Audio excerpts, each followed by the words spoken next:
ছয় দফা দাবি বাস্তবায়নের জন্য আজ মাইলস্টোন স্কুলের শিক্ষার্থীদের শান্তি মিছিল হওয়ার কথা রয়েছে। এ নিয়ে আরো জানাতে দিয়াবাড়ি ক্যাম্পাস থেকে যুক্ত হচ্ছেন সহকর্মী এম এ আজিম। আজিম, শান্তি মিছিলের কোনো প্রস্তুতি দেখছেন কিনা এবং কি বলছেন শিক্ষার্থীরা, জানাবেন।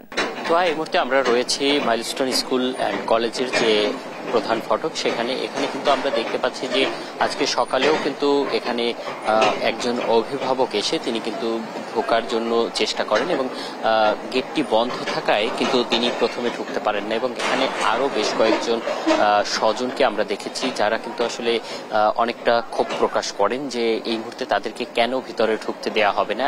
এবং এখানে আমরা দেখতে পাচ্ছি যে অনেক এই যে বিদ্যালয়টি সেখানে যে শিক্ষার্থীরা ছিল তারাও কিন্তু আসছে, কারণ তারা দেখতে আসছে। অনেকে আবার উৎসুক জনতাও আসছে, তবে উৎসুক জনতার ভিড় কিন্তু আজকে অনেকটাই কম।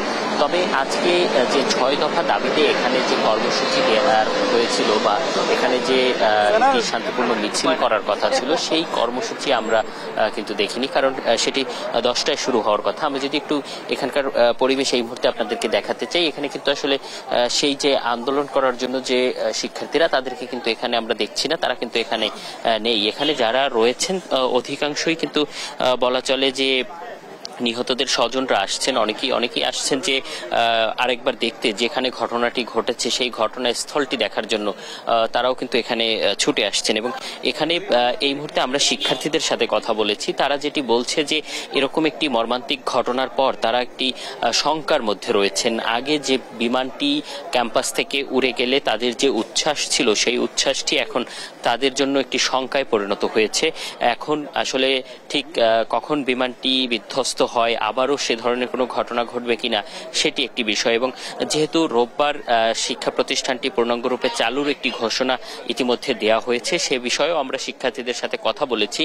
সেখানে শিক্ষার্থীরা আমাদেরকে যেটি জানিয়েছেন যে তাদের এখন পর্যন্ত যে ভয় সেটি কিন্তু এখনো কাটেনি। সেক্ষেত্রে তারা কিন্তু আসলে বলছেন যে এই অবস্থার মধ্য দিয়ে তারা যে ভীতিকর পরিবেশটি তারা দেখেছেন সেই অবস্থার মধ্য দিয়ে কিন্তু আসলে এখন ক্লাস করা বা শিক্ষা প্রতিষ্ঠানে বা শিক্ষা নেয়ার বিদ্যালয়ে ফেরা সেটি আসলে অনেকটাই তাদের জন্য আসলে কষ্টকর হয়ে দাঁড়াবে এবং ভীতি কাজ করছে তাদের মধ্যে। এবং আমরা অভিভাবকদের সাথে কথা বলেছি, তারা যেটি আমাদেরকে বলছেন যে এই ক্যাম্পাসটি যেহেতু ঝুঁকিপূর্ণ একটি জায়গায় স্থাপন করা হয়েছে, যেহেতু এখানেও বেশ কিছু বড় বড় ভবন গড়ে উঠেছে যেগুলো আসলে এখানে গড়ে ওঠার কথা না, এবং সেই ভবনগুলোর ফলে এটি যেহেতু একটি প্রশিক্ষণ বিমান বিধ্বস্ত হয়েছে, এর বাইরেও যে বিমানগুলো এখান থেকে ল্যান্ড করে সেই বিমানগুলো আসলে বিধ্বস্ত হওয়ার একটি শঙ্কা কিন্তু থেকে যায়।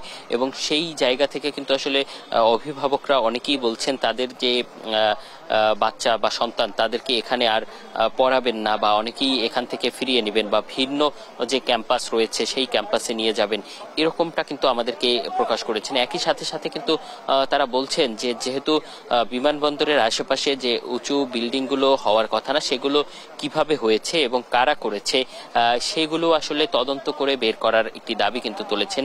এর বাইরে আমরা জানি যে এখনো কিন্তু হাসপাতালে অনেকের মরদেহ রয়েছে যেগুলো আসলে শনাক্ত হয়নি এবং ডিএনএ স্যাম্পল নেওয়া হয়েছে। এবং সে বিষয়টি নিয়ে কিন্তু যারা নিখোঁজ রয়েছেন, যাদের এখনো সন্তানকে খুঁজে পাননি, সেই স্বজনরা কিন্তু আমাদের সাথে কথা বলেছেন। তারা বলেছেন যে ডিএনএ স্যাম্পল নেয়ার পরে আসলে প্রায় 7 দিন সময় তারা বেঁধে দিয়েছে, যে 7 দিন পরে আসলে শনাক্ত করা সম্ভব হবে। সেটি নিয়ে তারা ক্ষোভ প্রকাশ করেছেন। যেহেতু একটি মর্মান্তিক ঘটনা, এই মর্মান্তিক ঘটনার আসলে 7 দিন সময় নিয়ে আসলে ডিএনএ মেলানো সেটি নিয়ে আসলে তারা ক্ষোভ প্রকাশ করেছেন। তারা বলছেন যে এটি অতি দ্রুত চাইলে সম্ভব হতো এবং যারা আসলে স্বজনদের খুঁজে পাচ্ছেন না তারা কিন্তু আসলে বলছেন যে এই কাজটি অতি দ্রুততার সাথে তারা করা দরকার ছিল। এবং এর বাইরে আমরাও যদি বলি, এখানে কিন্তু এখনো শোকে স্তব্ধ পুরো এলাকা জুড়ে।